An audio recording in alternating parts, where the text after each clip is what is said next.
예, 오늘 말씀의 제목은 지난주에 이어서 지난주와 좀 겹치는 부분도 있어도 이해를 해주시기 바랍니다. 지난주에 또 이어서 땅에 작고도 가장 지혜로운 것 넷을 통한 두 번째 교훈에 대한 말씀을 나누겠습니다. 오늘 본문의 말씀은 땅에 작고도 가장 지혜로운 것 넷에 대한 그런 말씀인데, 이 말씀들은 바로 참된 그리스도인들의 믿음과 삶에 대한 교훈의 말씀입니다. 오늘 본문의 말씀, 땅의 작고도라고 했잖아요. 땅의 작고도라는 말은 땅에서 작은 자로 살지만, 즉 작은 자는 여기서 뭐예요? 지난주에 얘기했듯이 바로 밑에 구절, 영적으로 힘이 없는 종류, 또 26절 약한 종류, 또 임금이 없는 종류, 또 손에 잡힐 만한 그러한 약한 존재, 이러한 작은 자라는 거예요. 땅에서 작은 자로 산다는 거예요. 누가? 바로 그리스도인이.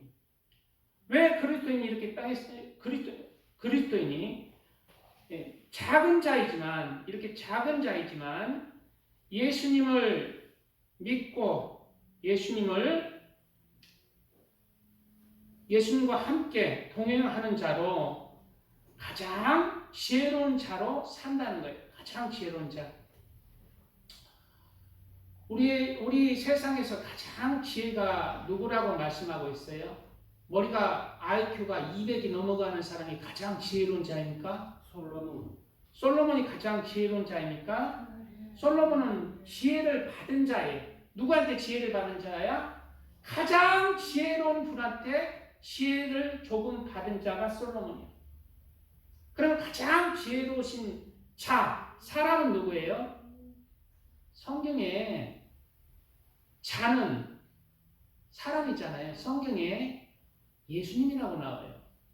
예수님이 가장 지혜로운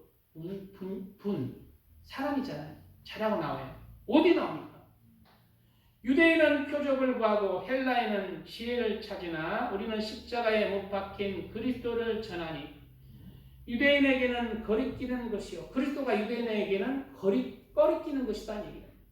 가장 지혜인데, 이방인에게는 미련한 것이로되, 그리스도 예수가 미련한 것이라고 이렇게 생각하죠. 이방인들이. 오직 부르심을 받은 자들에게는 유대인이나 헬라인이나 그리스도는 하나님의 능력이요 하나님의 지혜니라. 지혜는 누구다? 예수님입니다. 그래서 부르심을 입은 자, 예수님을 내 마음의 구주로 믿고 예수님이 내 안에 살고 내가 예수님 안에서 살아가는 자에게 가장 큰 지혜는 우리 예수님이에요. 그래서 가장 큰 미련한 자는, 그리스도인 중에 가장 미련한 자는 이 지혜를 만홀히 여기고 지혜를 잃어버리는 자예요. 예수를 잃어버린 자 많습니다. 알맹이가 없어요. 그런 자가 있습니다. 알맹이가 없어요. 삶의 알맹이가 없어요.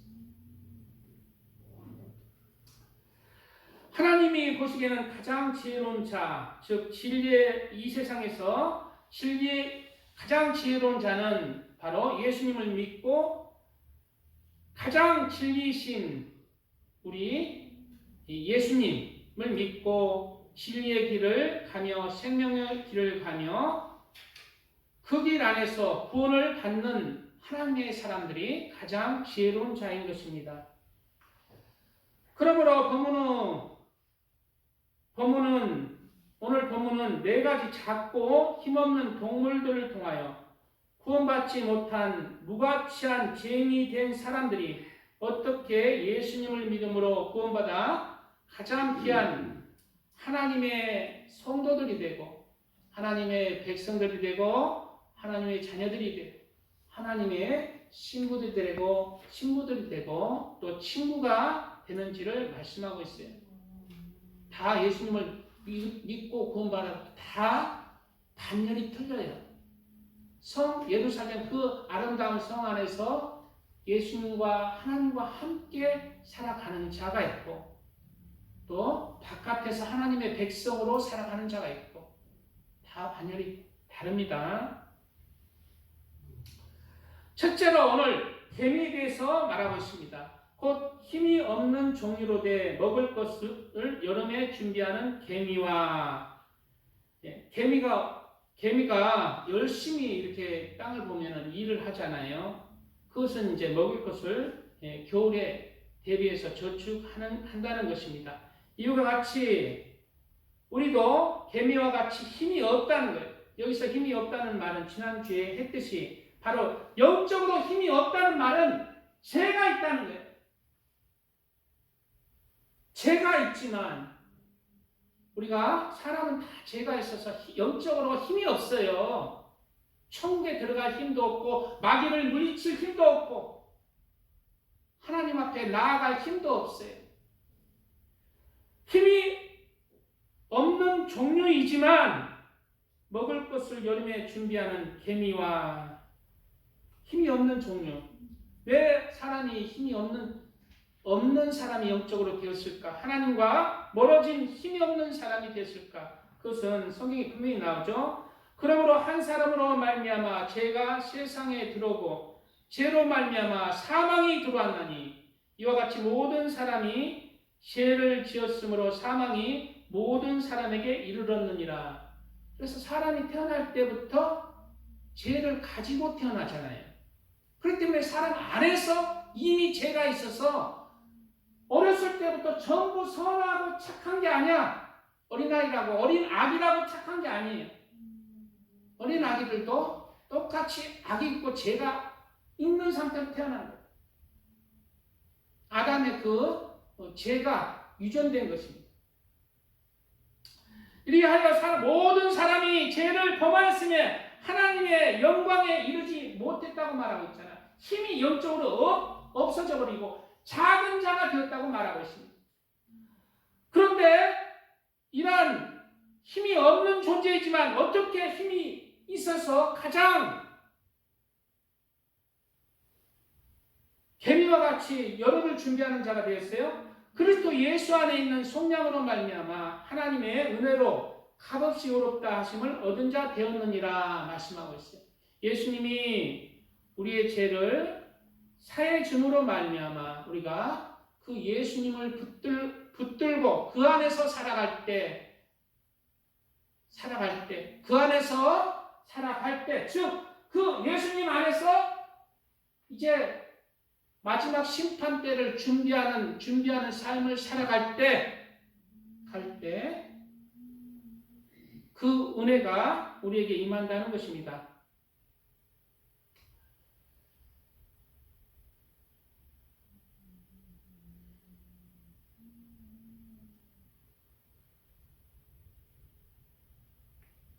지난주에 잠깐 나눴는데 한 번 더 하겠습니다. 잠언에 우리 사람의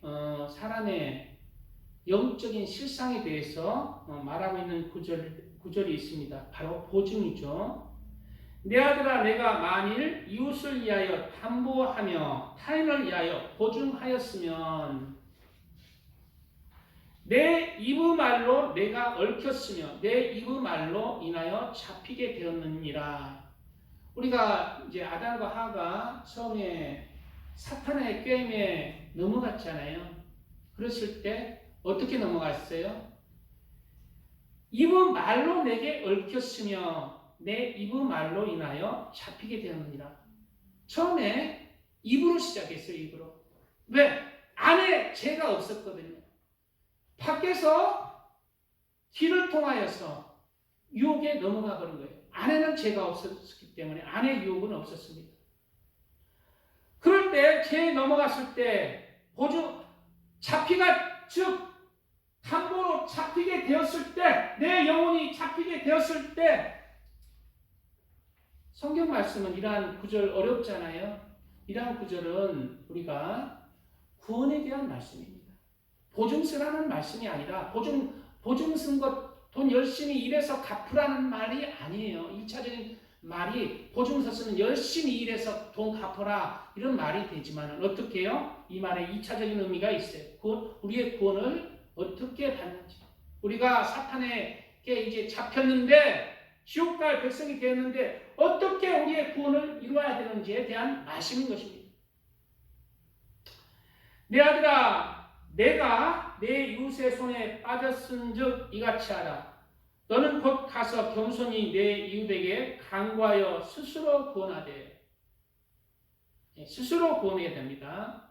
예수님의 구속의 은혜는 완전하지만은 모든 인류를 예수님이 십자가에 못 박혀 죽으셔서 모든 인류를 구원하셨나요? 구속하셨나요? 아니에요. 모든 인류를 구속한 게 아닙니다. 누구만 구속해요? 예수님을 그 십자가를 믿고 그 안에 거하는 자, 그 안에서 구원을 이루어가는 자가 구원을 이루어가는 거예요. 스스로 구원해야 되는 거예요. 내 눈을 잠들게 하지 말며 영적으로 눈을 잠들게 하지 말라는 것입니다. 우리의 구원은 영적으로 눈이 잠드는 것은 뭐예요? 세상에 눈이 떠진 거예요. 영적으로 하나님에 대해서 천국에 대해서 눈이 감기고 세상을 바라보며 살아가는 것입니다. 눈꺼풀을 감기게 하지 말고 노루가 사냥꾼의 손에서 벗어나는 것 같이. 노루가 사냥꾼의 손에서 어떻게 벗어나요? 노루 잡기 힘듭니다.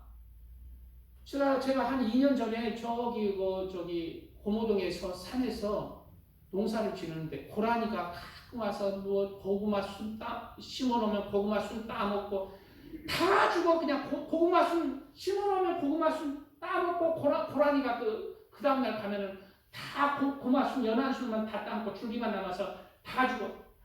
그래가 새총을 샀잖아. 새총을 사서 이놈의 고라니 내가 만나면 죽이리라. 그래 딱 새구슬하고 새총을 사가지고 준비하고 다녔어요. 근데 내 앞에 바다닥 하면 일어나는데 송아지보다 더 큰 게 그냥 그 높은 풀을 뛰가면서 도망가는데 입만 떡 벌어지니 입만 떡 벌리고 보니까 저기 안 보이고 없어. 새총 꺼낼 시간이 없어요. 바다닥 하고 도망가요. 노루가 어떻게 사냥꾼의 손에서 피해요? 경계하고 조심하면서 근신하여 깨어있는 것이. 우리도 바로 사냥꾼은 누구예요? 사탄이에요. 이 세상의 사탄에서 소나기의 그 담보물에서 우리가 벗어나기 위해서는 노루처럼 조심하고 깨어서 근신하며 깨어있어야 된다. 하나님 안에서 정신을 차리고 늘 우리의 구원을 위해서 나를 영적으로 깨어있는 사람, 또 세상에 취하지 않는 사람이 되어라라는 말씀인 것입니다. 새가 그물 치는 자 손에서 누가 그물을 쳐? 사탄이 우리를 잡으려고. 새가 그물 치는 자 손에서 벗어나는 같이 스스로 구원하라 말씀하고 있습니다. 스스로 우리는 우리의 구원을 이루어가야 합니다.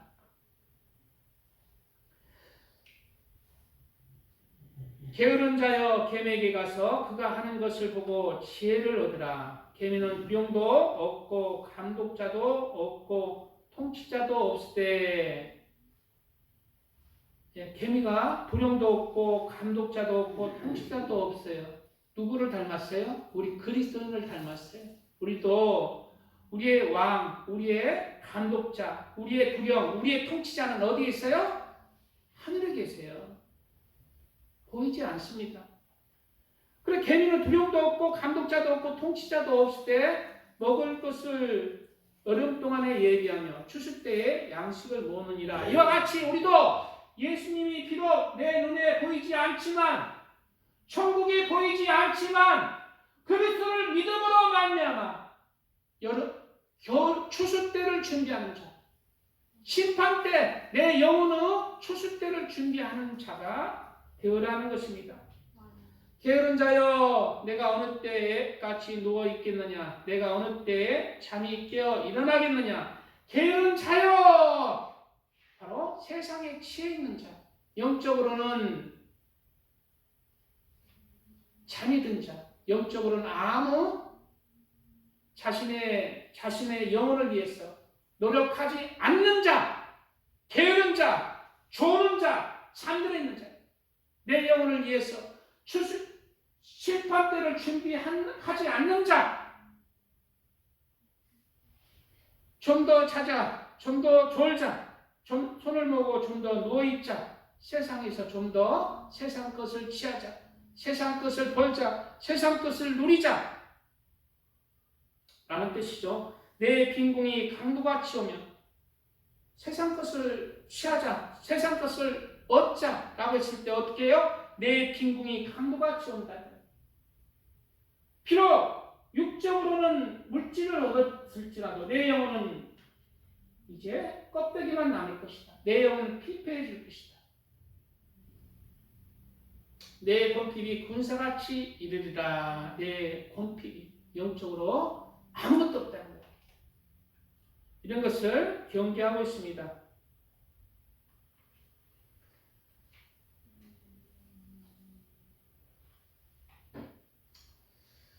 결국 그리스도인은 죄 많은 유혹 많은 이 세상에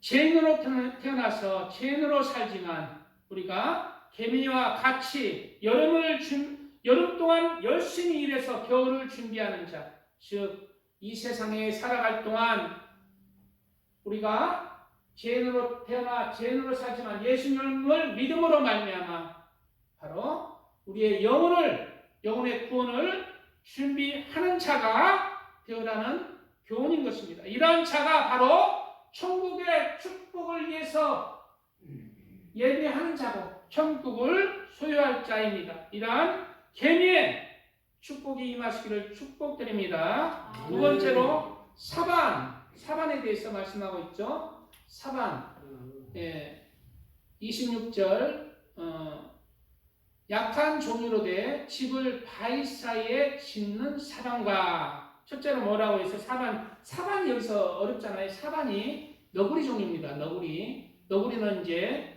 어디에 집을 짓는다고?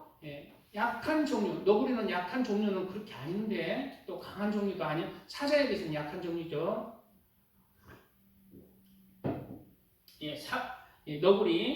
너구리는 약한 종류라고 그러죠. 약한 종류다. 여기서 그러면 약한 종류란 뭘까요? 약한 종류라는 말은 죄에 대하여 약한 자입니다. 늘 넘어질 수 있는 자예요. 죄성을 가지고 태어난 자예요. 그렇지만 사반은 죄성을 가지고 죄를 지을 수 있는 약한 자지만 늘 어떻게 바위 사이에 집을 짓는 거예요. 즉 예수님의 말씀을 상고하는 거예요. 예수님의 말씀을 읽는 거예요. 예수님의 말씀을 듣는 거예요. 예수님의 말씀을 묵상하는 거예요. 그래서 그 말씀으로 나의 마음, 나의 생각을 늘 채우는 자, 내 영혼에 하나님의 말씀을 채우면서 그 말씀을 묵상하며 그 말씀을 늘 새기는 자,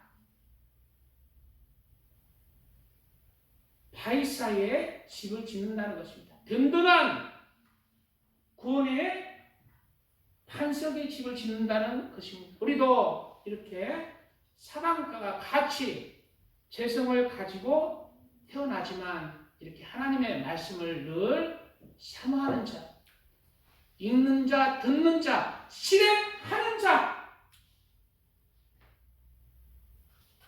자가 되어서 그 말씀 안에서 집을 지어가야 합니다. 하나님의 말씀은 뭐예요? 여호와를 경외하라, 악을 버려라, 선과 의와 사랑을 실천하라, 하나님을 사랑하라, 이웃을 용서하고 사랑하라.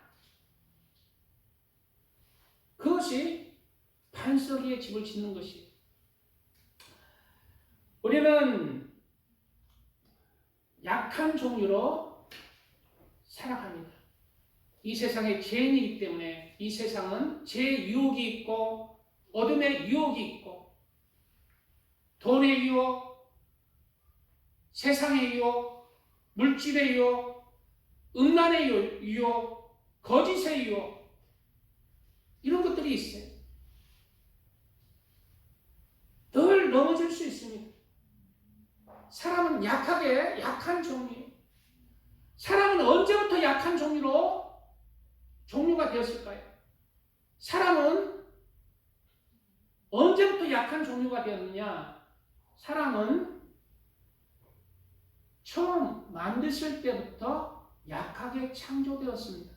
하나님이 완벽하게 아담을 지었는데요. 약하게 창조되었어요. 사람은 처음부터 약하게 창조되었어요. 그 안에는 하나님의 뜻이, 깊은 뜻이 있습니다. 자, 보세요. 창세기 2장 7절에 여호와 하나님이 땅의 흙으로 사람을 지으시고 생기를 그 코에 불어 넣으시니 사람이 생명이 되니라 라고 했어요. 사람을 무엇으로 만들었느냐? 겉사람을 흙으로 만들었다는 거예요. 흙은 약한 것입니다. 다니엘서 보면은 흙은 약하다고 얘기하고 있잖아요. 다니엘서. 그 발가락이 얼마나 철이요, 얼마나 진흙인즉 그 나라가 얼마나 든든하고 얼마나 부서질만 할 것이며, 진흙이 뭐야? 부서질 만한 그릇이라는 거예요. 사람은 처음 만드실 때부터 흙으로 만드셨기 때문에 죄에 대해서 유혹을 받아 넘어질 수 있는 존재로 만드셨어요. 사실은. 그렇기 때문에 또 사탄이 와서 유혹을 했을 때, 선악과를 먹으라고 했을 때 약한 종류로 지어질 받았기 때문에 그 유혹에 넘어가 버린 거예요.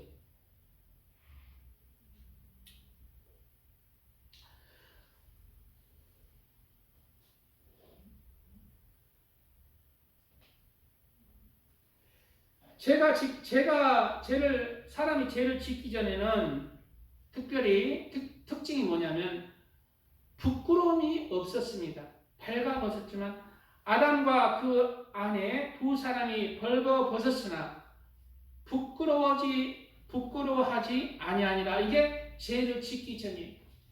죄를 짓고 난 뒤에는 부끄러워하게 되었어요.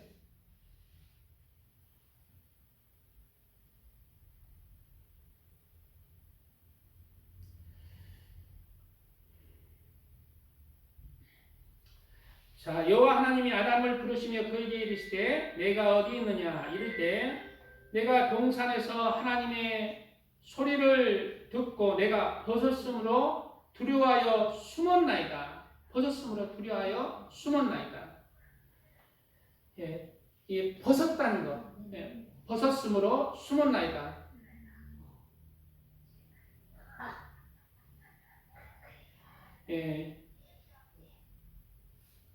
벗었으므로 숨었나이다. 벗었다는 것은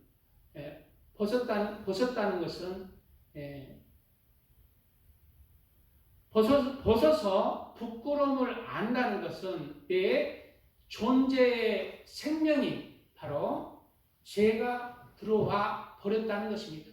벗어도 부끄럽지 않았다는 것은 내 생명의 실체가 죄가 없다는 것을 말하고 있어요. 그래서 이러한 죄가 들어왔기에 사람은 하나님을 피하는 어둠의 존재가 되었어요. 빛이 오면 어둠이 도망가듯이 그러한 존재가 되었죠. 이르되 내가 동산에서 하나님의 소리를 듣고 내가 벗었으므로 두려워하여 숨었나이다.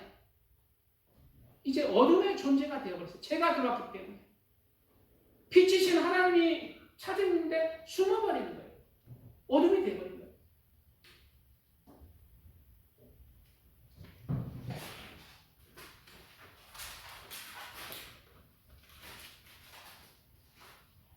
이러한 에덴 동산에서 왜 사탄을 만드셨는가? 왜 사탄의 뱀의 유혹을 받도록 하셨는가? 하나님은 처음부터 사람을 약하게 만드셨고, 사실 또 사탄의 유혹도 받을 수 있는 환경 가운데 사람을 만드셨습니다. 그렇다면 왜 이렇게 약하게 만들고 사탄의 유혹도 받을 수 있는 그러한 환경으로 사람을 만드셨을까요? 그것은 바로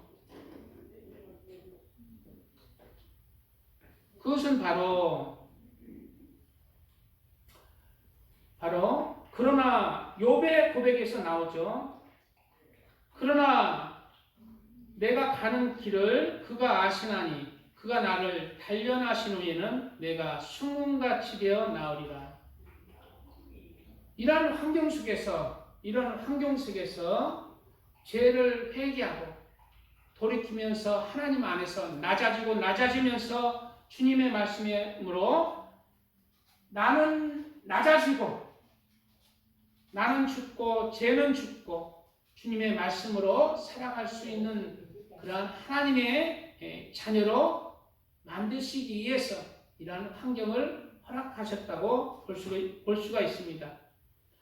악한 자여 의인의 집을 엿보지 말며 그가 쉬는 처소를 헐지 말지니라. 악한 자가 누구예요? 사탄이죠. 악한 자는 항상 하나님의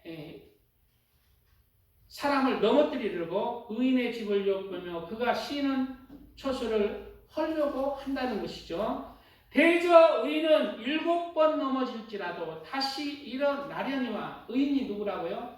7번 넘어져도 다시 일어나 돌이키고 하나님 앞에 나아가는 자, 그가 바로 회개하고 돌이켜서 다시는 죄를 짓지 아니하는 단단한 순금 같은 하나님의 사람으로 나온다는 것입니다. 그래서 도가니는 은을, 풍물을, 금을 연단하거니와 유아는 마음을 연단하시느니라.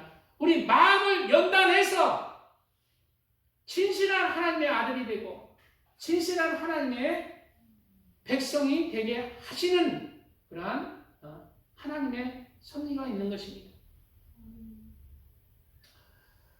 그러므로 우리는 우리가 이 죄성을 가지고 이 세상에 태어났지만 이러한 죄를 물리치고 악을 물리치고 하나님의 말씀을 따라서 나를 만들어 성문같이 나와서 하나님의 자녀가 되고 예수님의 신부가 되고 하나님의 친구가 되는 하나님의 사람들 다 되시기를 축복드립니다. 아멘. 찬양드립니다.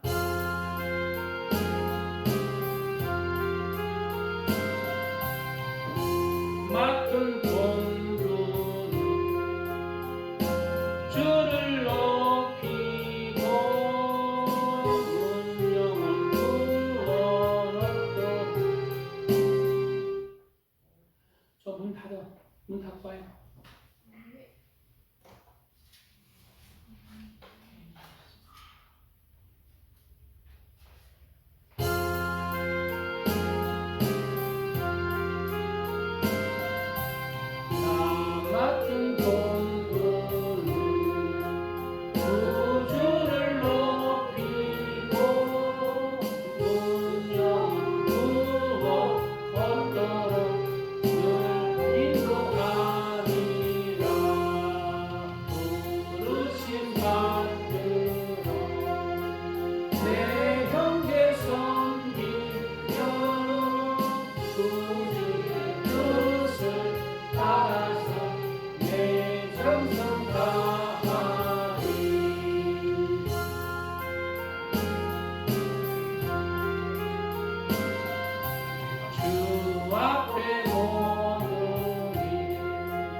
반석에 집을 짓는 하나님의 사람들은 첫째로 하나님을 경외하는 자입니다. 우리는 하나님을 여호와를 경외하는 것이 지식의 근본이거늘 미련한 자는 지혜와 훈계를 멸시하느니라.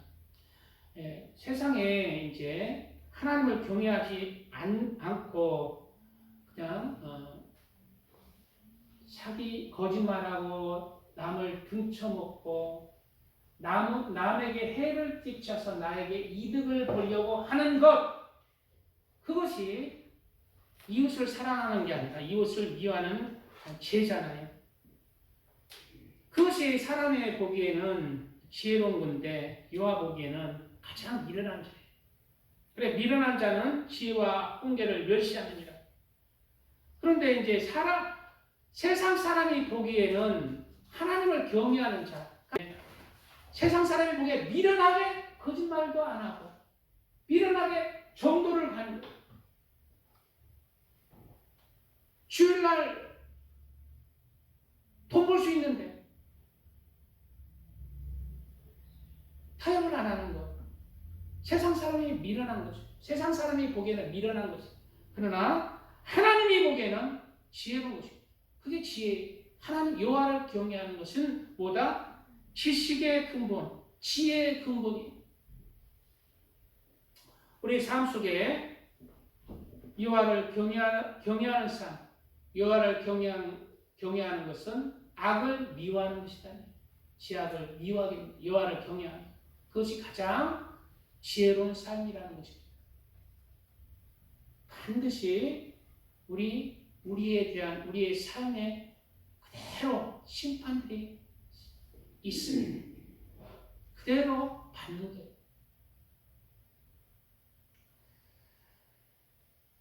그리고 반석의 집을 짓는 사방과 같은 그리스도인은 예수님이 나의 삶의 주인이 된 자입니다.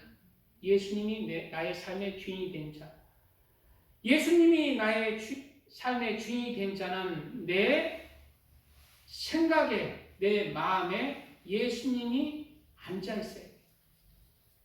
나의 머리에, 나의 마음에는 무엇이 앉아 있습니까? 계시록에는 또 내가 보니 보라 어린 양이 시온산에 섰고 그와 함께 14만 4천이 서 있는데 그들의 이마에는 어린 양의 이름과 그 아버지의 이름을 쓴 것이 있더라. 이 14만 4천 명은 마지막 때 가장 귀한 하나님의 자녀로 구속을 받는 자인데 그 이유가 뭐가 있어요? 그들의 이마에 어린 양의 이름이 뭐예요? 예수입니다. 예수가 있다는 거예요.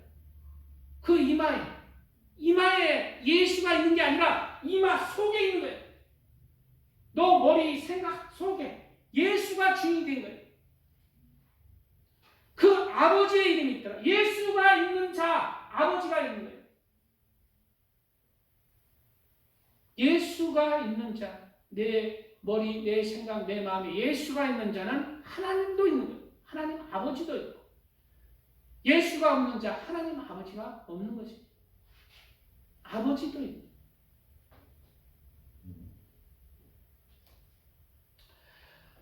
그래서 이분들이 이제 구원을 받고 그 영광 가운데 서 있습니다.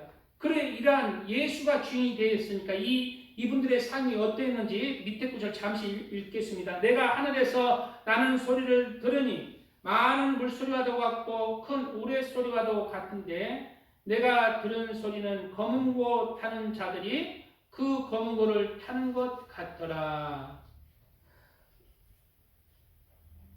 이 사람들은 여자와 더불어 더럽히지 아니하고 순결한 자라. 여기서 여자도 14만 4천에 포함되잖아요. 여기서 여자는 세상의 쾌락입니다. 세상의 즐거움이에요. 세상의 것들이 세상의 문화에 취해서 술 먹고 마시자, 노래 부르고 춤추자 이런 것들이에요. 여자와 더불어 더럽히지 아니하고 세상과 더불어 더럽히지 아니했다는 것입니다. 순결한 자라. 어린 양이 어디로 인도하든지 따라가는 자는 왜? 내 중심에 예수님이 있기 때문에 따라갈 수가 있습니다. 사랑 가운데 속량을 받아 처음 익은 열매로 하나님과 어린 양에게 속한 자들이니 그 입에 거짓말이 없고 흠이 없는 자들이더라. 그 입에 뭐가 없다고? 거짓말이 없다고. 거짓말에 대해서 성경은 누누이 경고하고 있습니다. 거짓말 버리셔야 됩니다. 내 이득을 취하기 위해서 거짓말하잖아요. 그 마귀 속성이, 마귀의 자식이 하얀 거짓말 하는데요. 하얀 거짓말도 거짓말입니다. 지혜롭게 말하셔야 됩니다. 상대를 솔직히 해서 또 아몬한테 당신 오늘 안으로 죽어 이런 식으로 솔직히 말하면 남에게 해가 된다. 그러면 돌려서 거짓말은 아닌데 돌려서 지혜롭게 말하라. 거짓말하지 말고 하얀 거짓말이라고 핑계대지 말고 지혜롭게 상대를 위해서 상대를 사랑함으로 상대를 위해서 말을 하면 지혜롭게 말을 할 수가 있어요. 하얀 거짓말 안 해도 진실함 속에 지혜롭게 할 수가 있는 거예요.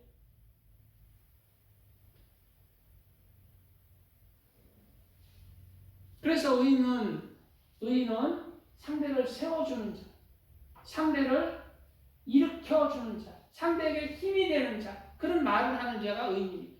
근데 진실한 말을 해야 된다고 하면서 상대를 완전히 축 처지게 하고 넘어뜨리게 하고 망하게 하는 자, 그건 아니잖아요. 그건 진실한 사랑으로 하기 때문에 진실할지라도 그거는 지혜롭지 못한 말이죠. 그리고 이제 반석에 집을 짓는 자는 바로 하나님의 모든 율법과 계명이 무엇으로 이루어진다? 사랑. 하나님 사랑하고 이웃을 사랑할 수 있는 자. 말씀이 굉장히 길어지는데요. 사랑을 이루어가는 자.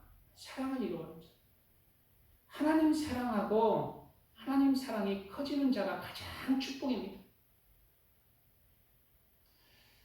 뱀이, 즉 사탄이 아담과 하와를 깨어서 뱀이 심판을 받잖아요. 그럴 때 뱀에게 뭐라고 했냐? 너는 종신토록 흙을 먹을지니라 했어요. 여기서 흙은 사람의 영혼을 먹는 것을 허락한 거예요. 하나님. 그럼 사탄에게 큰 축복이겠다. 사탄이 지금 우는 사자와 같이 산길자를 찾으면서 그 말씀 따라서 한 영혼 사람의 영혼을 먹고 살아요. 사탄이 영적으로 밥을 먹고 사는 게 아니라 죄를 짓게 해서 사람의 영혼을 죽이고 그를 지옥으로 끌고 가는 일을 하면서 사탄이 살아가는 거예요. 그게 축복입니까? 그거 가장 큰 저주입니다. 하나님과 원수가 되게 하는 거예요. 그래서 하나님과 원수가 되잖아요. 사탄이. 가장 큰 저주예요. 그러므로 사람에게 가장 큰 저주는 뭐다? 내가 다른 사람을 미워하게 되는 것. 그 마음이 가장 큰 저주예요. 다른 사람을 시기하고 질투하고 악으로 비판하고 판단하고 정죄하고 다른 사람을 미워하는 것. 내게 저주입니다. 그에 대한 삭은 사망으로 인도해요. 열매가 사망의 열매를 맺는 거예요. 저주입니다. 남을 이용해서 내가 이득을 취하는 것, 내게는 좋지만 네 영혼에게는 가장 큰 저주예요. 가장 큰 축복은 뭐예요? 내가 하나님을 사랑하고 이웃을, 다른 사람을 사랑하는 마음, 영혼을 존중하는 마음, 공경하는 마음을 갖는 마음이 가장 귀한 거예요. 그가 바로 구원을 받는 하나님의 자녀의 길로 가는 길에 있는 거예요. 그러므로 내가 돈을 쫓아가는 사람이 아니라 내 마음이 내가 다른 사람의 영혼을 위해서 섬기는 영혼으로 준비되는 것. 그런 마음으로, 사랑의 마음으로 다른 사람을 섬기는 마음, 그런 마음, 사랑의 마음, 빛의 마음, 하나님의 마음을 이루어가는 것이 가장 귀한 또 축복이라는 것을 우리 알아야 돼요. 그래서 예수님 잘 믿는 하나님의 사람들의 자녀가 육적으로도 잘 돼요. 육적으로도 잘 되지만은 무엇이 가장 큰, 육적으로 잘 되는 것보다 무엇이 가장 큰 축복이냐면 그 자녀들이 부모의 신앙을 본받아서 하나님을 사랑하고 다른 사람들도 사랑하면서 섬기는 그러한 영혼, 그가 비록 육적으로 풍족하지 못해도 그 영혼은 가장 축복받은 것입니다. 누가? 사랑을 이루어가는 영혼, 섬기는 영혼.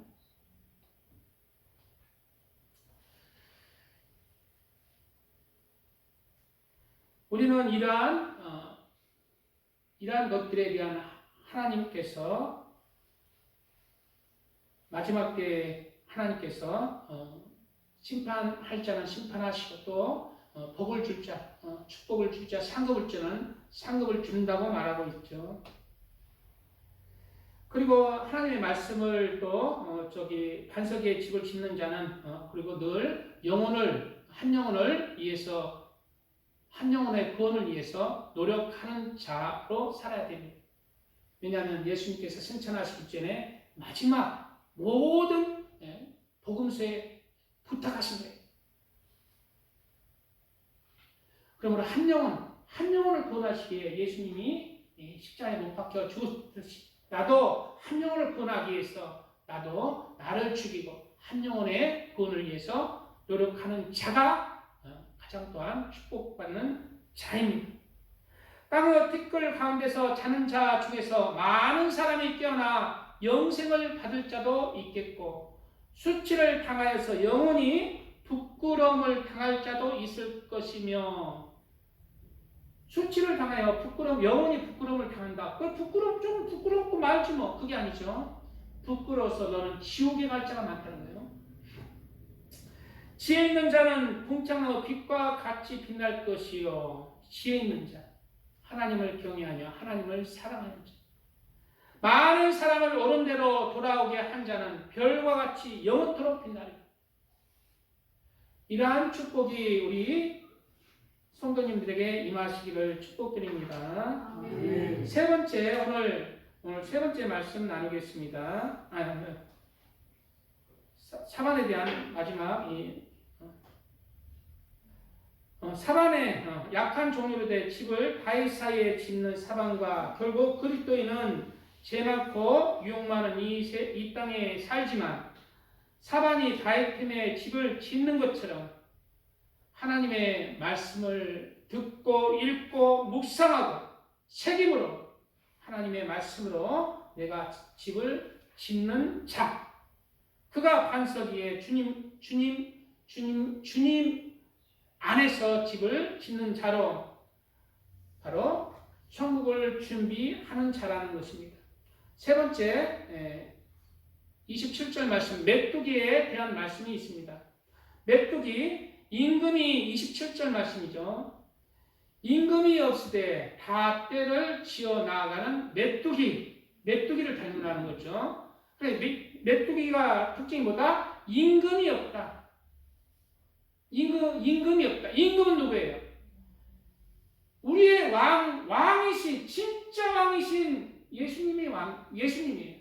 임금이 왕입니다. 그래, 임금이 없다는 것은 바로 예수님이 우리 가운데 지금 함께하지 않지만, 예수님이 비록 우리와 함께하지 않고 천국에 계시지만 다 떼를 지어 나가는 메뚜기처럼 너희들도 예수 안에서 하나가 되어서 너희도 그리스도의 군사로 하나님의 나라의 백성으로 그렇게 세상을 향해서 하나님의 나라를 이루어라 라는 말씀의 의미가 있습니다.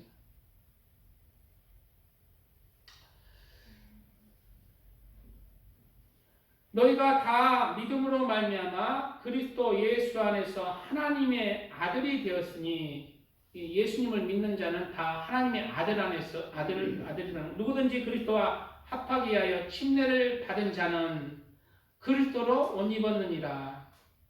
예. 세례의 의미에 대해서 얘기하고 있죠. 예. 침례, 세례. 세례는 내가 이제 내 삶을 내가 살지 않고 내 삶을 물에 잠겨서 예수님, 이제는 내가 죽고 예수 그리스도께서 내 안에 예수님이 주인이 되는 삶을 살겠습니다. 예수 안에서 그리스도께서 기뻐하시는 삶으로 내가 살아가겠습니다라는 것이 세례의 의미예요. 물은 곧 우리를 구원하는 편이 곧 세례다. 세례는 우리의 선한 양심이 하나님을 향하여 찾아가는 것이다. 우리 선한 양심이 하나님을 향해서 나아가는 것이다 라고 기록하고 있죠. 그리고 그런 자들이 바로 그리스도로 옷 입었느니라. 우리는 벌거벗은 우리 수치를 누구의 옷을 입어야 돼요? 우리는 죄인이잖아. 옷은 가리는 것이잖아. 죄를 가려야 돼. 우리가 하나님의 나라를 가요. 벌거벗으면 우리 죄인이기 때문에 그러나 우리는 여전히 죄인이기 때문에 우리가 하나님 앞에 섰을 때 벌거벗은 자는 죄인으로 지옥 갑니다. 죄가 있기 때문에. 그러나 우리가 벌거벗은 죄인이지만 어떻게 구원을 받아? 그리스도로 옷 입어야 됩니다. 들어오세요. 임충혁 성도님, 청년, 어서 오세요. 그리스도로 옷 입어야 됩니다. 그리스도로 옷 입을 때 우리 죄가 허물이 가려지는 거예요. 옷 입으면 벌거벗은 게 보여 안 보여? 안 보이잖아요. 우리의 벌거벗은 수치를 누가 가린다고? 그리스도로, 예수님으로 가려요. 그리스도로 옷 입었느니라.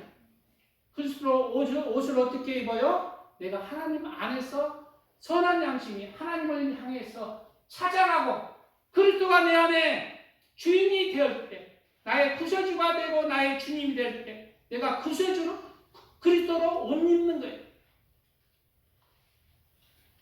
여전히 그리스도를 믿지만 내가 주인이 되고 내가 세상을 향해 살아갔을 때는 그리스도의 옷을 입는다 하지만 그리스도 옷은 찢어지고 나의 옷, 죄인의 옷, 세상의 옷을 입는 거예요. 우리는 그리스도의 옷을 입어야 됩니다. 그리스도의 옷을 입는다는 것은 그리스도의 하나님의 말씀 안에서 내가 살아가는 거예요. 말씀 안에서.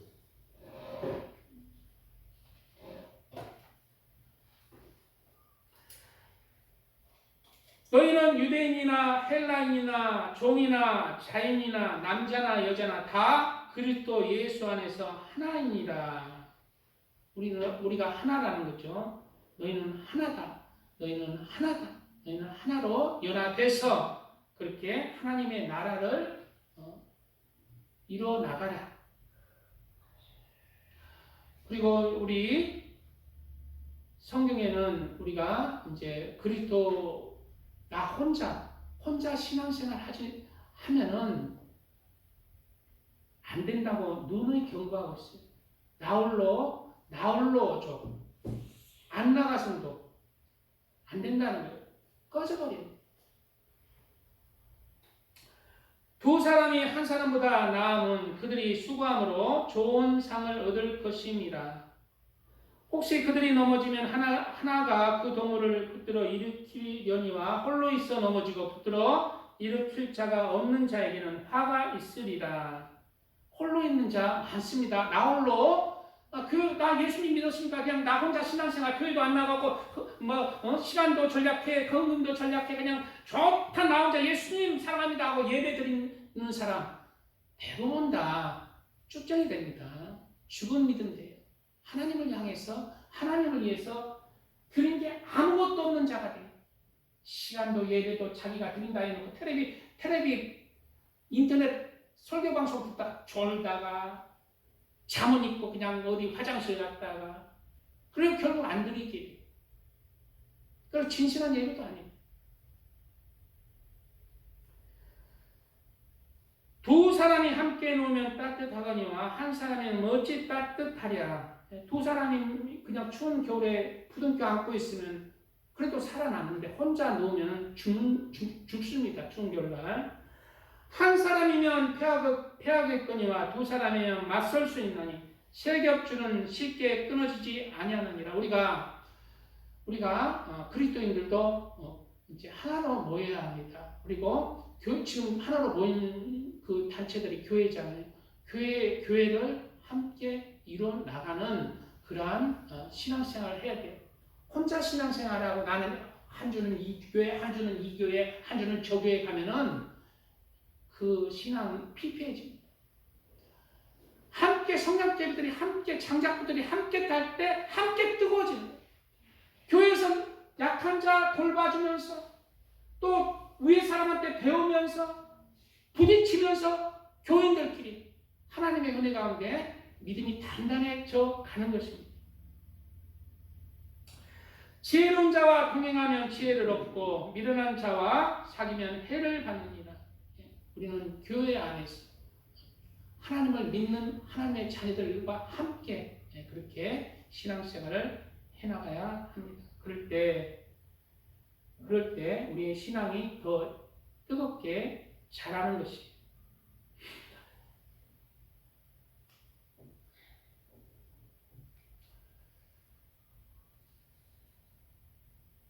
너희는 사도들과 선지자들의 터위에 세우심을 입은 자라. 그리스도 예수께서 친히 모퉁이 돌이 되셨느니라. 집을 짓는데 예수님이 우리의 모퉁이 돌이죠. 그 안에서 지어져가죠. 그 안에서 건물과 서로 연결하여 주 안에서 성전이 되어가고 교회 무리들이 하나의 교회를 이루어가는 거죠.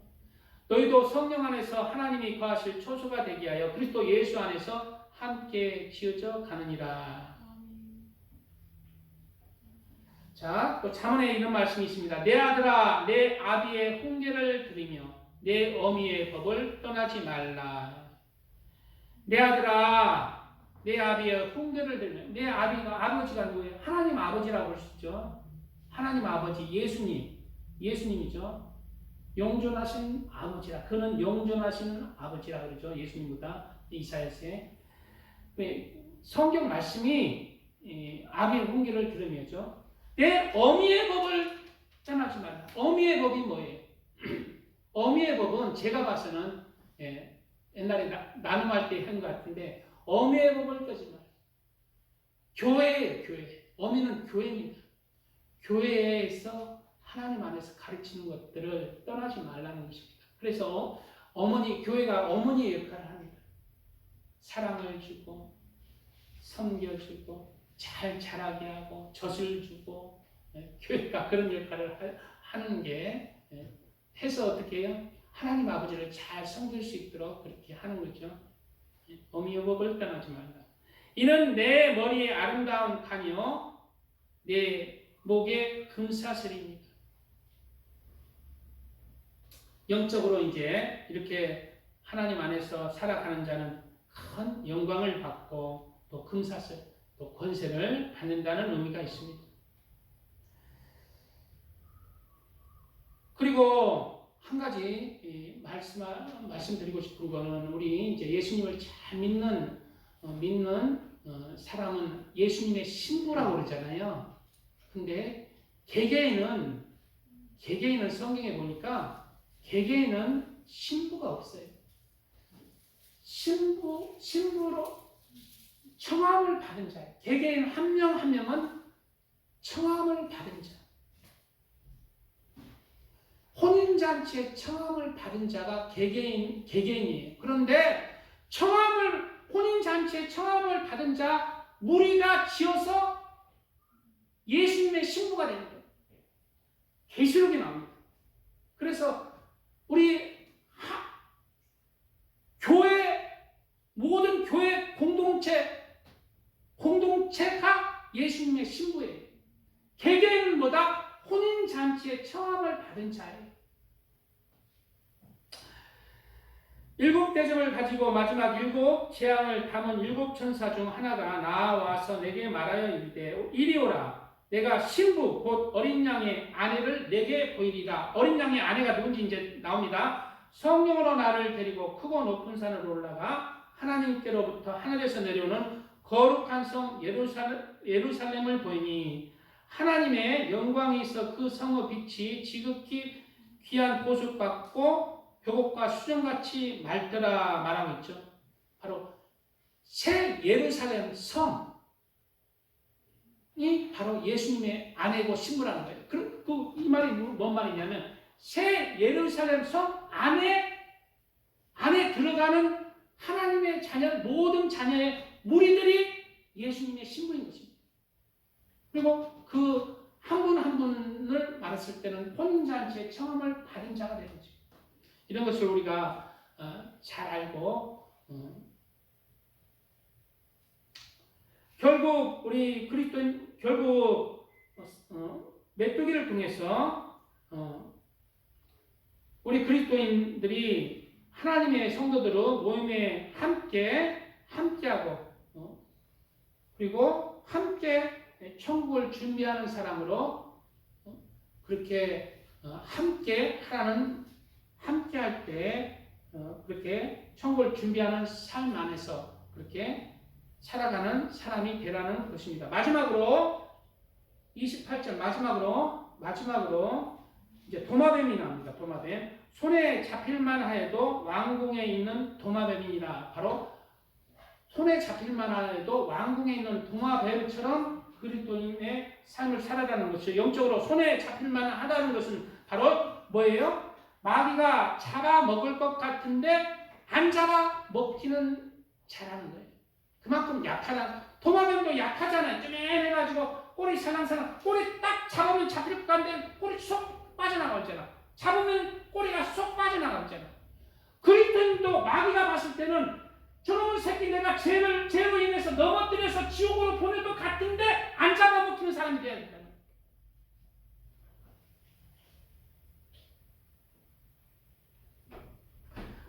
즉 어떤 자가 돼야 돼? 손에 잡힐만 해도 안 잡히는 자. 즉 의인은 7번 넘어질지라도 다시 일어나는 자. 넘어져서 마귀가 너는 이제 내 밥이다 라고 하는데 다시 일어나서 하나님 앞에 회개하고 그 죄에서 돌이키는 자가 되라는 거예요. 너는 의인이 아니다. 내가 알고 있다. 너는 죄 가운데 태어나서 죄 가운데 살기 때문에 너는 넘어질 수 있다. 그러나 다시 일어나서 회개하고 돌이켜라. 그러면 내가 너를 의인으로 인정해 주리라. 그게 의인입니다. 죄에 대해서 죄를 허용하라는 말이 아니라 우리는 마지못해 넘어지지 않으려 해도 넘어질 수가 있어요. 그렇지만 다시 하나님 안에서 회개하고 그 죄를 돌이키고 돌아오라는 것입니다. 손에 잡힐만 하여도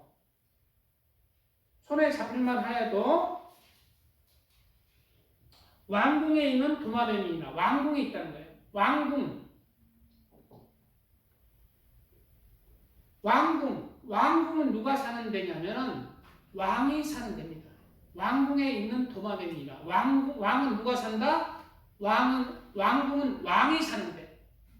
왕은 누구예요? 이재명이 왕이니까? 아니잖아요. 왕은 누구다? 예수님이다.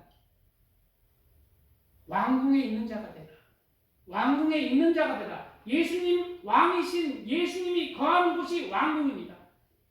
즉 예수님과 함께 하는 자가 되어 내 마음에 내 중심에 왕이신 예수님을 모시고 살아가라. 그러면 너는 다른 사람에게 밑에 있지 않고 꼬리 되지 않고 위에 있고 머리가 될 것이다. 너는 부끄러운 일을 당하지 않게 하실 것이다. 물론 가끔가다 하나님의 뜻 안에서 부끄러운 일도 할 수가 있다. 돌이키게 하나님의 뜻 안에서. 그러나 전체적으로는 네가 예수를 왕이신 예수님을 네가 모시고 살면 너는 머리가 되고 왕이신 예수님 때문에 너는 머리가 되고 부끄러움을 당하지 않는 그러한 삶을 살게 될 것이다. 이렇게 오늘 말씀 땅에 작고도 가장 지혜로운 건 네 대에 대한 말씀을 나누었습니다. 첫 번째, 힘이 없는 종류, 즉 죄가 있다는 거죠. 죄가 죄인이라는 것입니다. 그러나 먹을 것을 여름에 준비하는 개미와 약한 종류로 죄에 대해서 약하지만 집을 바위 사이에 짓는 사람과, 즉 하나님의 말씀을 잘 새겨서 하나님의 말씀으로 살아가는 자.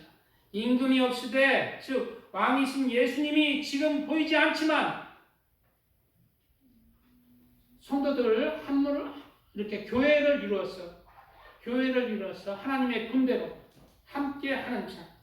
그리고 손에 잡힐만 하여도, 넘어질만 하여도, 마귀에게 잡힐 먹을만 하여도 왕궁에 있는 도마뱀, 즉 왕이신 예수님과 함께 동행하는 자. 그러한 자가 되어서 우리가 가장 지혜로운 자로 하나님 앞에 내 삶이 올려지시기를 주님의 이름으로 축복드립니다. 네. 주 삼창입니다. 주여.